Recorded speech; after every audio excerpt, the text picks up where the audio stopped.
C'est bon, Rabotai. Daf Yomi, page du jour. On est, c'est vrai, un peu dans les règles de pureté et impureté. Et hier, on a commencé le nouveau chapitre, le 9e, qui s'appelle Amar Rabbi Akiva. Et que Rabbi Akiva, il nous fait des liens entre Shabbat et des autres sujets. Et hier, on a commencé avec Avodah Zara, tout ce qui est idolâtrie. Vous vous rappelez, pareil, est-ce qu'on a le droit de tirer un profit? Et après, on va voir également le lien par rapport à Shabbat. Et on avait vu qu'il y a trois catégories d'impureté hier.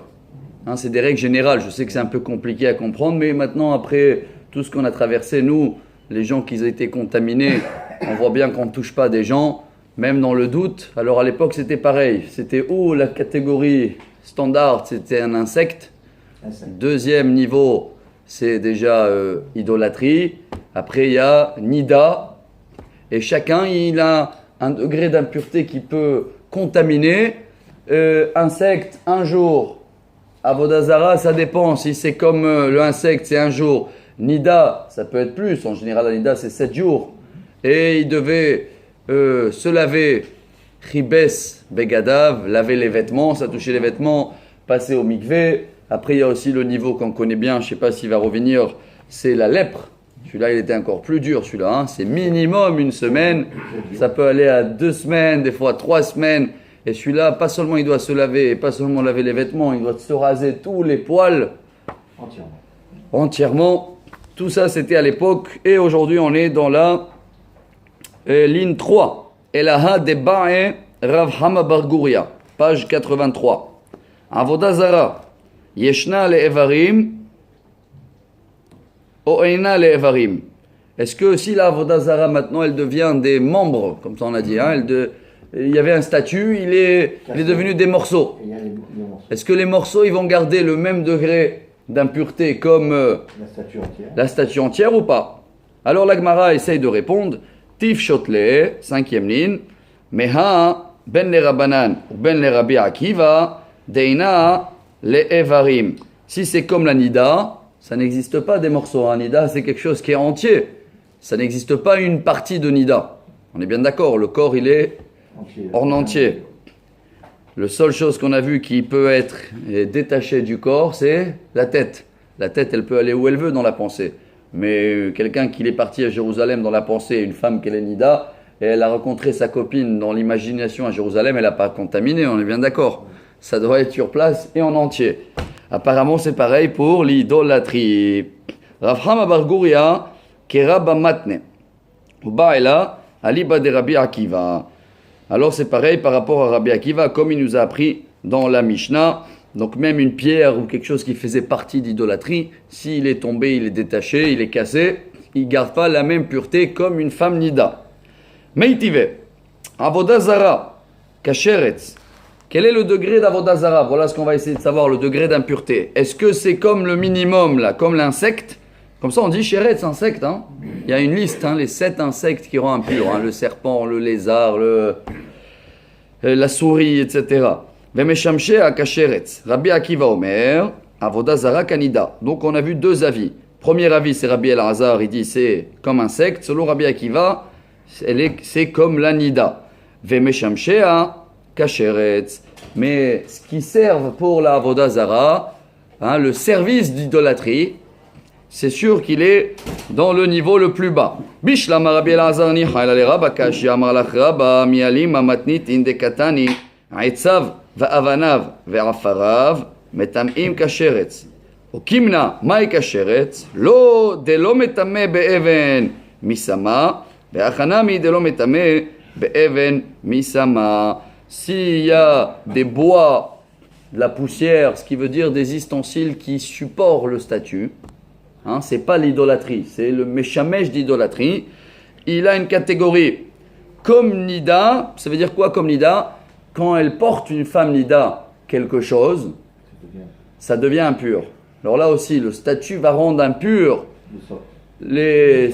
ces ustensiles, mais ils vont avoir un degré plus léger. C'est comme une catégorie d'insectes. Je sais que c'est un peu compliqué aujourd'hui, mais vous connaissez la Gemara, ça va à droite, à gauche. Et des fois, il y a des journées plus dures, des fois, il y a des journées... Mais plus on va prendre le dur dans la Gemara, plus la journée après, elle sera facile. Meitive, Nochri, Venochrit, Avodazara, Umeshamshea, Hen, Velo, Hesetan, Metamim. Rabbi Akiva Omer, Hen, Vehesetam, Temeim. Un non-juif qui fait l'idolâtrie, hein, qui l'a touché l'idolâtrie. Est-ce qu'il y a de l'impureté dans les non-juifs? En général, non. C'est même un cimetière, etc. Il n'y a pas d'impureté, des règles d'impureté. C'est un autre sujet à part. Ils sont déjà impurs. Selon Rabbi Eliezer, il dit ouais, eux, ils ne sont pas impurs. Rabbi Akiva dit oui. Bishlama Rabbi Elazar nichail ale Rabba kashya amar lach Rabba velita'amach nochri venochrit nami hen velo hesetan ve'atanya. Regardez la source. Daber el bnei Israël. La suite, c'est Parashat Tazria. Ve'amarta alehem ish ish. De là, la Gemara, elle apprend. Bnei Israël metamim beziva ve'en nochri metamim beziva. Aval gazru alehem shiyu kezavim lechol divrehem. Selon la Torah, toutes les règles d'impureté des pertes séminales, comme ça je crois qu'on dit en français, ils sont valables que pour les juifs. Ça veut dire, c'est s'il y en a un non-juif qui a eu une perte, etc., selon la Torah, c'est bien marqué Daber el Bnei Israël. Ça ne les concerne pas, ça ne fait pas partie des 7 lois noahiques. C'est que pour nous qu'on a eu dans le paquet toutes ces règles d'impureté-là. Et là, Rabbah. Mais les rabbins, ils ont rajouté. À l'époque, il y avait aussi beaucoup des non-juifs qui étaient là, qui vivaient ici, que ce sera des Koutim, les convertis de Lyon, que ce sera... Alors, ils ont mis tout le monde dans la même catégorie, parce qu'il y a tout le monde, ils ont ces pertes-là. Alors, les rabbins, ils n'ont pas fait une différence d'impureté entre juifs et non-juifs. Mais selon la Torah, rappelez-vous, Daber el Bnei Israël. Et là, Rabba Metaretz, les Ta'ameh, on est dans la ligne 15. Nochri venochrit, hen ve'setan ve'even misama shelahem, avoda zara, hi ve'seta, avalo even misama shelahem. Rabbi Akiva Omer, avoda zara, hi ve'seta ve'even misama shela. Selon Rabbi Akiva, les rabbins, ils ont donné les mêmes règles pour l'idolâtrie, pour un non-juif qui l'a touché l'idolâtrie ou qui porte l'idolâtrie. Ils ont la même catégorie d'impureté. Et selon Rabbi Eliezer, non, ils n'ont pas la même... Leur idolâtrie, oui. Mais eux-mêmes ou ce qu'ils portent, non. Ve Rabbi Eliezer, metaret setameh, nochri venochrit hen ve'setan ve'even mitama shelahem ve'avoda zarai ve'lo heseta. Rabbi Akiva Omer avoda zarai ve'heseta. Bon, on va pas encore finir, mais presque. Mat kifle Ravashi. Vous êtes avec moi? Maï hen. Ça veut dire quoi? Ils sont impurs. C'est qui eux? Ela Ravashi achika amar. Nochri venochrit ben hen sheesitu et acherim ou ben acherim esitu otan temeim. Si quelqu'un il va porter ces non-juifs qu'il a des pertes séminales, ou un non-juif qui a des pertes séminales, qu'il a porté quelqu'un, est-ce qu'il va le donner, il va le contaminer dans l'impureté ou pas? Alors Ravashi il dit oui. Mais avoda zara she'esita acherim tehorim ve'acherim she'esitu ota temeim. Mais dans l'idolâtrie, si quelqu'un il est monté, on va dire, sur le statut, il n'est pas impur, mais s'il a porté le statut, il est impur. Vous voyez un peu toutes les différences. C'est peut-être dur à capter aujourd'hui parce qu'on a vu hier qu'on n'a pas toutes ces règles d'impureté. Mais regardez toutes les différences et n'oubliez pas, il y a des gens qui peuvent passer des années à étudier que ces sujets-là. Pourquoi? Ils se préparent. Et au cas où maintenant demain il y a le temple, on doit être prêt. Hier soir j'ai vu, bon on a le temps parce que c'est un sujet un peu compliqué, ils ont fait un petit film de 15 minutes, le Reshut HaAtikot de Jérusalem, magnifique, ceux-là qui veulent en hébreu, qui explique comment Hérode, Ordus comme ça on dit, il a tous les plans d'architecture de folie qu'il avait fait pour refaire des travaux de rénovation du deuxième temple. Alors, tant qu'il n'y avait pas Hérode, le deuxième temple qu'on connaît, nous, il était petit. Pas très beau, hein, parce que c'était quelque chose qu'on a construit assez rapidement, dès qu'on est revenu de Babylone, après l'exil, Purim. Et il a fait un travail, hier, même si on avait lu, mais hier, c'est la première fois que je le vois en film. Ils l'ont fait vraiment en film royal, hein, avec des gens que tu vois. Le kotel qu'on a, vous savez combien de mètres il fait en tout? 56 mètres. C'est tout le kotel. Et combien il fait tout le mur? 200 quelques mètres. Pas le kotel, le mur que nous on a. Il fait 200 quelques mètres. Le mur que nous on a accès, c'est 56 mètres. Mais le mur de lui-même en entier, il fait 500 mètres. 500 mètres, sauf, je ne me rappelle pas, aux 300 mètres. En tous les cas, en haut, il avait fait comment on appelle ça? Une place de 30 terrains de football. 144 000 mètres carrés. Maintenant, comment il pouvait le faire? C'est la montagne. C'est là où il a eu l'idée, Hérode, de monter des murs autour de 30 mètres d'auteur. Et il a rempli du sable pour faire ce terrain, cette place-là, de 30 terrains de football. Et là-bas, il a construit le temple. Et si vous voyez, en 1 an et demi, quel travail il découvre aujourd'hui. Il dit c'est du génie de jamais vu. Hein. Et ils ont trouvé une pierre tout en haut. Tout ça, j'ai vu hier soir avant de s'endormir. Une pierre qu'elle fait l'angle du mur. Et c'est marqué en hébreu. Les bêtes hatkia, les havdil, ça a été coupé. Là-bas, le Kohen, tous les vendredis, il se mettait avec la Hatzotra, l'heure de Shabbat. Tu vois comment il te raconte. Et tout le monde arrêtait le travail pendant Shabbat. Et 1 an et demi comme ça, un travail extraordinaire. Et en respectant toutes les règles que nous on est en train d'apprendre, c'est pour cela que tous ces sujets qui sont compliqués, quelqu'un qui était contaminé, quoi que ce soit, il a touché un insecte, il a porté à l'idolâtrie, il avait des pertes séminales, il ne pouvait pas rentrer. Hein. Il ne pouvait pas rentrer à l'intérieur. Mais il faut voir comment c'était bien organisé, bien fait, tout. Hein. La rentrée, il y avait une porte de rentrée, une porte de sortie. Il y avait des endroits pour les femmes, il y avait vraiment un travail. Si quelqu'un il veut, il peut le trouver. C'est un film qui vient de sortir, hein. Il est sorti hier ou avant-hier. 15 minutes pour expliquer et montrer comment Hérode a construit le deuxième temple. Quel site? Je sais pas, je vais essayer de le mettre sur le groupe si Dieu veut. Parce que tout ça, ça peut nous expliquer un peu mieux hein, toutes ces règles-là, qu'en tous les cas à l'époque étaient très très importants, mais personne les appliquait. Les gens, ils savaient tout seuls. Hein. La personne, il savait qu'il ne va pas y aller s'il est contaminé, et il savait le degré qu'il a et la procédure qu'il devait faire avant de rentrer. Et alors, Shiloh, il y a eu un... Shiloh, il y avait un tabernacle, il était là-bas pendant une période. Shiloh, Gilgal, mais le vrai temple, celui-là qu'on connaît, qu'il a... Hérode aussi, il avait détruit hein, l'ancien, et nous on avait peur à l'époque, parce que lui, il avait tué tous les sages pratiquement. Il restait que Baba Ben Bouta, qui était de la famille à lui, il était aveugle. Et il avait vu, après il a regretté qu'il avait tué tous les sages d'Israël. Il a dit, qu'est-ce que je peux faire de bien? Il a dit, tu as éteint la lumière du monde, va éclairer la lumière du monde. Et c'est là qu'il a pris la décision de construire le temple. Et tout le monde était inquiet qu'il va faire un coup à l'envers. Et tant qu'il n'a pas terminé d'amener tous les produits, hein, tous les pierres, il n'a pas commencé encore à détruire. Et dans le film, il montre l'endroit où ils ont pris les pierres, comment ils les ont taillées. Il y a des pierres qui font 600 tonnes. Vous les connaissez, vous les voyez, hein, sans une goutte de ciment. Quel travail, comment ils les ont amenés, avec les taureaux, avec les gens. Bon, là, si je veux, je vais le mettre dans le groupe. Il faut voir ça pour comprendre quel endroit. Et aujourd'hui, si tu montes là-bas en haut, derrière, dans le terrain, imaginez-vous qu'on n'a que 56 mètres sur 500 mètres de le mur extérieur qui n'est même pas le temple encore. Hein. C'est juste le mur de la place de Harabait. Alors maintenant qu'on a fait cette petite touche pour se réveiller un peu parce que le sujet il est compliqué, on peut reprendre. Rabbi Akiva Omer, on est dans la ligne 22. C'est ça?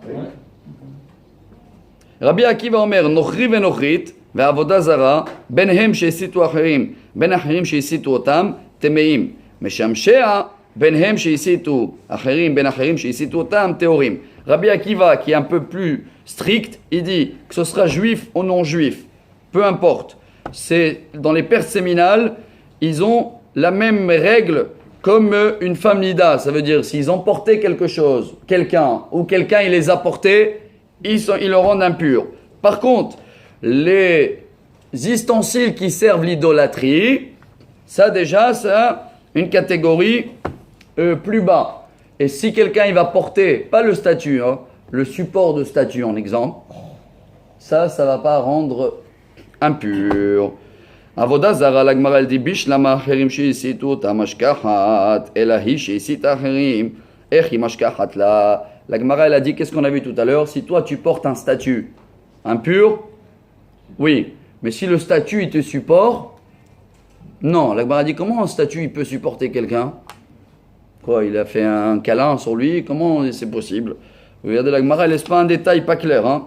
La Gemara te répond, Amarami, Bere derav Yeva, on est dans la dernière ligne, qui détnan, Hazav vekaf amoznaim, veochalim ou mashkin bakaf ashnia, Kara Hazav, Temeim, Karouhem, Tehorim. La Gemara dit, il y a une solution, Baruch haba. רפואה שלמה, בריאות איתנה, פירוכים תהיו, חג שמח. La Gemara dit oui, il y avait un statut, on va dire qu'il avait comme une balance. Hein. Statut avec une balance, et tu le mettais à manger dans un côté. Et si quelqu'un il a touché l'autre côté et il a levé le manger, là ça s'appelle c'est lui qui va lever le support d'Avodah Zara. Mais si quand il a touché là, le manger, on va dire, était plus lourd, sa main, elle s'est levée un petit peu, ça veut dire que le statut, il a levé lui. Voilà une possibilité, hein, que le statut va lui supporter, entre guillemets, la personne, et dans ce cas-là, il n'est pas impur. Hein. C'est que quand lui, il va supporter, lui, il va bouger le statut. Tout ça, à l'époque, ça existait aussi. Hein. Ce sera à Jérusalem, ce sera les non-juifs qui avaient là, et ils avaient tout ça. Hein. Déjà, on avait un accident avec ça, ça a commencé où? À Midian, déjà, vous vous rappelez où? Avec les filles de Moab, Balak. Quand il n'a pas pu maudire le peuple d'Israël, il a dit, voilà, ils ont ouvert un marché, les gens, ils venaient acheter, c'est le Midrash, il raconte, et combien ça coûte? Et la femme, elle a dit, viens, pour toi c'est gratuit, viens voir mon statut dans la tente, et c'est comme ça que ça, c'est parti avec 24 000 morts à l'époque, et l'histoire, Zimri ben Salou, et tout ça. On continue. Détania. Keman az laha détania. On est dans la première ligne, dans la page 83b. Kol hatumot, hamesitot, tehorot. Chutz me'eseto shel zav, shelo matzinu lo haver, bechol haTorah kula. Tous les impuretés qui portent quelque chose rend impur, sauf celui-là qui a des pertes séminales, qu'il est unique. Hein, il n'a pas quelqu'un qui le ressemble dans toute la Torah. Leima delo ke Rabbi Akiva. Dei ke Rabbi Akiva, ikana mi avodah zara. Filutei ma Rabbi Akiva, tana zav vechol de damela. Il y a des autres impuretés qu'on n'a pas parlé, et ce ne sera pas aujourd'hui. Il y a une femme qui accouche aussi. Hein. Si elle accouche un garçon, c'est combien? Une semaine. Si c'est une fille, 2 semaines. Voilà, et ça, 14. Et ça n'a rien à voir avec les règles de Nida. Hein. Ça veut dire ça s'appelle une impureté de femme qu'elle accouche. Et après, c'est semaine pour garçon ou 2 semaines pour une fille. Il y a encore 33 jours pour un garçon et 66 jours pour une fille.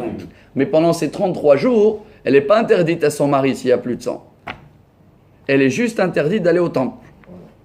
À l'époque, c'est une erreur même aujourd'hui, une grande erreur, hein, que tous les grands rabbins ils disent attention, il y en a qui ont gardé cette coutume-là, que une femme elle a accouché 40 jours, elle est interdite à son mari. C'est faux et c'est pas bien. Elle garde la semaine de Nida minimum par rapport au sang, même s'il n'y a pas de sang, il y avait une goutte, elle a cette semaine minimum. Et après, aujourd'hui il n'y a pas de temple. Elle se vérifie, si c'est bon, on peut y aller. On peut y aller pas au temple, hein, je dis. Hein. Vous avez dit, vous pouvez y aller. C'est bon.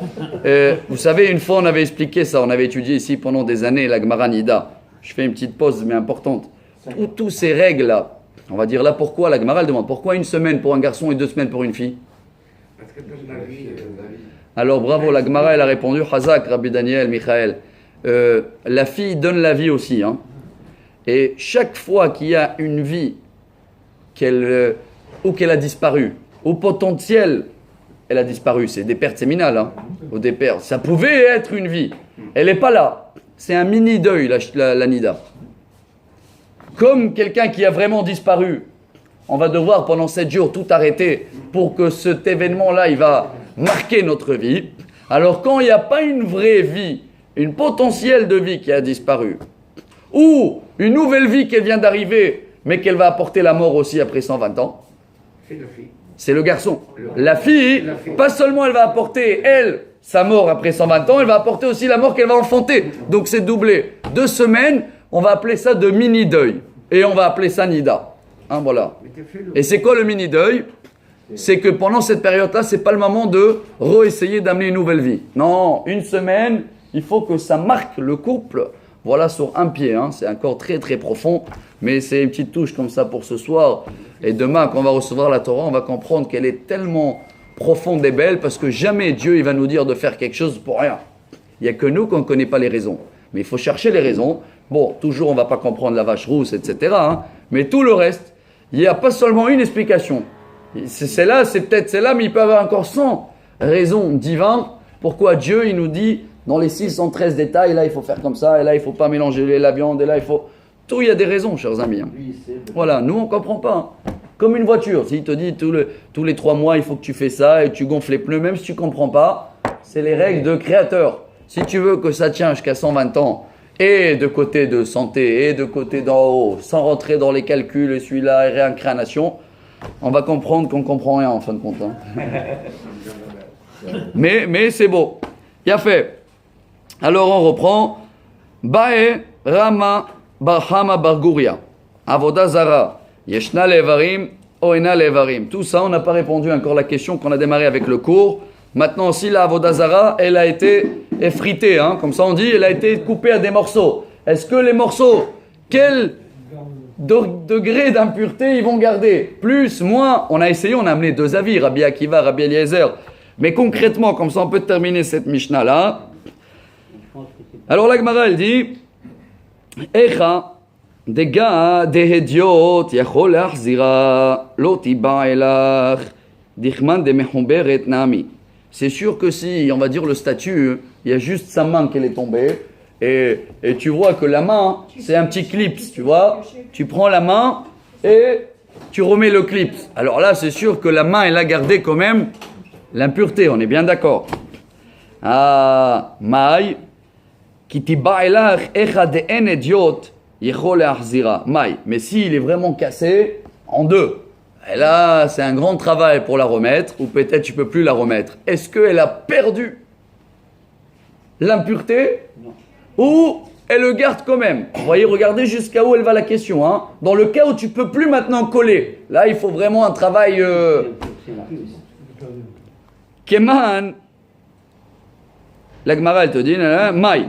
Kevan de idiot echol achzira, keman de mitabradam yodil maha alomehasra. Est-ce que maintenant c'est fini et c'est cassé, l'impureté aussi elle est cassée? Ou non, tant que tu peux réparer, même si c'est pas réparé, il a gardé l'impureté. La Gemara, elle essaye de te répondre, veika deba est là, les hargisa. Mais avant de répondre, elle te dit, je peux aller encore plus loin dans la question. C'est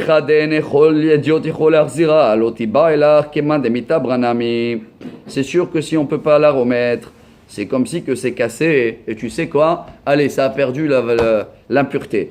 Mais quand quelqu'un peut remettre ça, peut remettre, on va dire, cette main, Maï, kevan de idiot yechol achzira, kevan de mehabradami, odin ma hashtami akashalfa vesharia. Teko.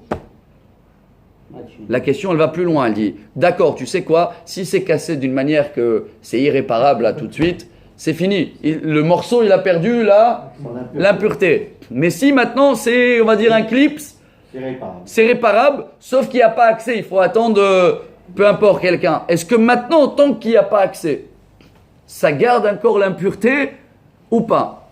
Bravo, Rabélier. Pas de réponse. Teko. Ça va loin. Hein. Bon, maintenant qu'on est resté avec la question, on va terminer avec une autre question et on va terminer la Mishnah, le sujet. Il nous reste 2 minutes. Bae rav ardevoy barami avoda zara pruta mikaza itmao. Quantité et un petit statut moins que 30 grammes. Est-ce que le 30 grammes que nous on connaît pour le manger, qu'il faut manger minimum ça pour faire birkat, est-ce que s'il y a un statut tout petit, il rend impur ou pas?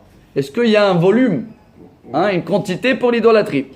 Mao, Matkifle Rav Yosef, les mailles, pourquoi tu demandes ça? Il est maléinian isura, si c'est pour pas tirer un profit de ça, ça c'est sûr qu'on n'a pas le droit. Loye, kisvuv ba'al ekron, detanya, yasimulaim ba'al brit lelokim, zezvuv ba'al ekron, melamed shekol echad echad asa dmut, ir'ato manicha betor kiso, kevan shezochra, motzia mitor kiso, umechabka, umenashka. Quand il y avait Gidon, un des prophètes qui est décédé, à l'époque, le peuple, ils ont fait l'idolâtrie. Et c'était quoi à l'époque, à la mode?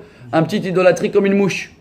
Comme ça. Et il faisait un petit mouche, je sais pas quoi, en argile ou machin. Et chacun le mettait dans la poche. Et les gens, ils l'embrassaient. Donc tu vois que si c'est la grandeur, même s'il est moins que 30 grammes ou un olive, ça reste quand même un statut. Ah, et la lénian, Touma. Non, on parle pas sur si c'est de l'idolâtrie ou pas. Est-ce que ça peut rendre impur quelqu'un d'autre qui le porte tant qu'il y a moins que 30 grammes? Maï, kevan dit kishle sheretz, ma sheretz bekadasha, afavodazaranami bekadasha. Si tu vas me dire qu'il a le même degré comme l'insecte, l'insecte on a une règle. Pour qu'il va rendre impur, il faut qu'il a minimum une grandeur d'une lentille. Alors, est-ce que dans la avodazara c'est pareil? Odilma itkash lemet, mamet bekazai, tafavoda, zara bekazai. Ou qu'on va le donner la distance de l'impureté, la quantité de l'impureté comme un mort. Et un mort, un cadavre, tant qu'il n'y a pas kazaït, grandeur de poids de 30 grammes ou grandeur d'un olive, c'est rien du tout. L'Agmara essaye de répondre et nous on termine le sujet avec Amarav Avia, Veiteima, Rababaroula, Tashma, Detania, Avodazara, Prota Mikazait, En Batuma Kol Ikar. Shenemar, Vayashlech et Afara, Al Kever, Bene Aam, Mamed Bekazait, Afavodazara, Bekazait. L'Agmara te répond, elle te dit, il n'y a aucune impureté dans l'idolâtrie, moins que 30 grammes. C'est une statue, c'est péché de l'avoir, mais tant qu'il n'y a pas les 30 grammes, la grandeur d'un olive, elle ne va pas rendre impur ni celui-là qui la porte, ni celui-là qui le supporte, etc. Avera Banan. On est avec ensemble là, ligne 27, il nous reste jusqu'à la Mishnah, la ligne 32. Verabana lema ilcheta itkash lesheretz, de l'homme etame bemasa, velenida dena metama levarim. Et Rabbanan, ils te font, à la fin, on termine le sujet. L'idolâtrie, elle a le même degré comme l'insecte, que quelqu'un qui le supporte, tant qu'il n'y a pas les 30 grammes, il ne devient pas impur. Et elle est également, comment on appelle ça, liée. Elle ressemble aussi à Nida. C'est quoi Nida? On a vu Nida, ça ne marche pas, hein, des membres, c'est en entier. Alors on a vu une avodazara qui n'est pas entière, ça ne rend pas impur. Et il ressemble aussi à un mort, l'émet, de l'ometame bechadasha, qu'il faut pas comme une lentille, comme l'insecte, il faut 30 grammes comme un mort. Eima le humra, le maïl cheta aksha hamana le sheretz, le tamouye chadasha, le nida ve le tamouye beven misama, de aksha hamana le met, ou le tamouye be oel. Tomat avodazara de rabbanani. Les kula, humra les kula makshinan, mais les humra lo makshinan. Résumé, les statues là, ils ont un degré d'impureté qui peut être des fois comme l'insecte par rapport à le porter, des fois comme l'anida par rapport à s'il a été effrité, que l'anida est là en entier et pas ça. Ça peut être aussi comme le mort, le cadavre par rapport à la grandeur et le poids. Et chaque fois que tu peux prendre la halakha à la légère, entre guillemets, il y a strict et léger. Alors comme c'est des rabbanan, c'est pas de la Torah, on va prendre toujours le côté léger dans tout ce qui est impureté de statut. Regardez tout ce sujet qu'on a étudié en 2 jours, qu'il est un peu balèze, mais voilà, on a essayé un petit peu de nager et de comprendre dans tous les cas ce qu'on a lu. Alors Shavuot Sameach tout le monde, des bonnes nouvelles, on se retrouve si Dieu veut dimanche.